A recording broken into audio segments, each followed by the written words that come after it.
I'm Cleves Whitney. Welcome to another edition of Rhodes Scholars for the Hauenstein Center for Presidential Studies. Now, we like to post all of these programs up on YouTube to give people an idea of what we do at the Hauenstein Center and to experts. People can get to meet the experts that we bring into the center.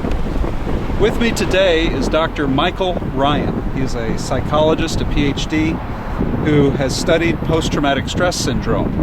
We're having a conference on June 17th about post-traumatic stress syndrome. I've asked Dr. Ryan to talk to us a little bit about PTSD since it has been such an issue lately with the war in Iraq, returning veterans from Iraq and Afghanistan. I'd like to start, first of all, thank you, Dr. Ryan, for joining us, my good friend Michael. I'd like to start by asking if you would please define post-traumatic stress syndrome for us. First, Cleves, thanks for having me. It's a beautiful morning, a great day for a road trip, so I'm really pleased to be here. PTSD, or post-traumatic stress syndrome, is now considered a psychiatric disorder. It occurs when someone has been exposed to a life-threatening event, and its symptoms are 17 possible symptoms, and they really fall into three categories. First is that the individual after the event becomes very hypervigilant, very tense, can become irritable. They're likely to scan their environment, always looking for threats. Their startle response can be greatly exaggerated from what we usually have. That's the first one, the hypervigilance. Second is the avoidance. They will tend to avoid, they may isolate themselves, they'll lose touch with friends, talk less to family. And the final, and probably the most critical symptom, or group of symptoms, is the re-experiencing the traumatic event. And in this process, they are likely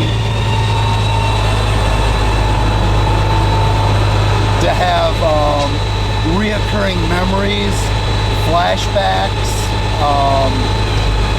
periods where they re-experience the event that was so traumatic to them. Well, that's a great start of a definition. Could you tell us a little bit about how the idea of this trauma to the human mind, to the human person, has developed in popular culture? It used to be called shell shock, for example. How has that evolved? Well, I think really probably from the beginning of time, warriors have been aware that some of their members experienced, and oftentimes very good warriors experienced some kind of experience that threw them off,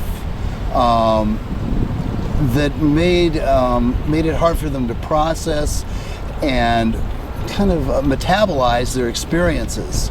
So shell shock was in World War I, and then in World War II was a term that was used. The idea being, if once you were in battle, some people had a reaction, and it was like a shock. It kept them very often from being able to go back into battle for a while. They seemed to be, disconnected from reality in a daze. And then over the years, as we experienced and began to think about catastrophes and traumatic events in our society, we noticed that other people, not just soldiers, but also civilians who were exposed to hurricanes or tornadoes. For example, Hurricane Katrina, the people who survived that disaster very often would have a similar set of experiences and symptoms, if you would. Sometimes it'd be more grief related, but sometimes it would involve more anxiety and fear reactions. So the psychiatric community began to study this phenomenon And we eventually came up with the idea of a post-traumatic stress syndrome. Very interesting. So it's really as old as battle itself, or old as any traumatic experience. If any survivors at Vesuvius would have, there in Pompeii would have had some kind of a stress syndrome following that. Exactly. And it's interesting. It's not a bad thing. It's very unfortunate if you're suffering from it in the States, in 2008. But during the experience, the symptoms are very adaptive. In fact, common thinking is beginning to see this as an adaptation of the brain to a dangerous situation. There's some real advantages to having these. It's not even symptoms in a way. When you're in, for example, when you're in country in a battle, these things being hypervigilant, being so sensitive, being able to quickly respond to threats are very helpful. And in fact, the longer you're in this kind of situation, the more likely you are to have trouble turning it off or shifting to a different state. And that really seems to be what post-traumatic stress syndrome is taking an adaptive state and not being able to turn it off, not being able to shift into a non-dangerous or more typical environment. First of all, we're being stalked by a garbage truck. This is a first for a Rhodes Scholar experience. Let's hope it's not a statement on our discussion. So what changed in our society to make people more sensitive to this? And the evolution of our treatment of it and so forth. Why are we more aware of it now, more sensitive to it?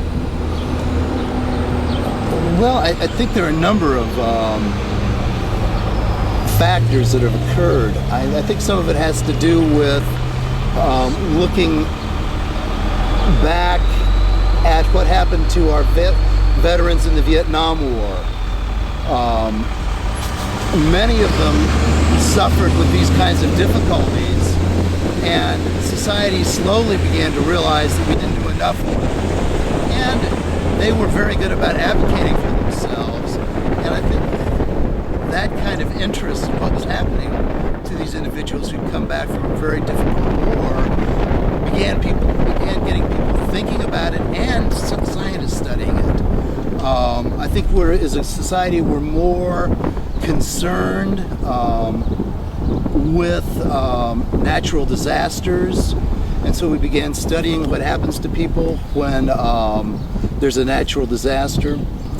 And just what's changed too is our science. We're much better able to study these things and also to look at what's happening neurologically. And more and more, there are more and more studies, not only on veterans, but also on rape victims, on people who've experienced early sexual and physical abuse, as well as survivors of different natural disasters, where we actually look at their brains and we can look at what's happening to their amygdala or see what's happened to their hippocampus. And we're finding very distinct differences in these individuals.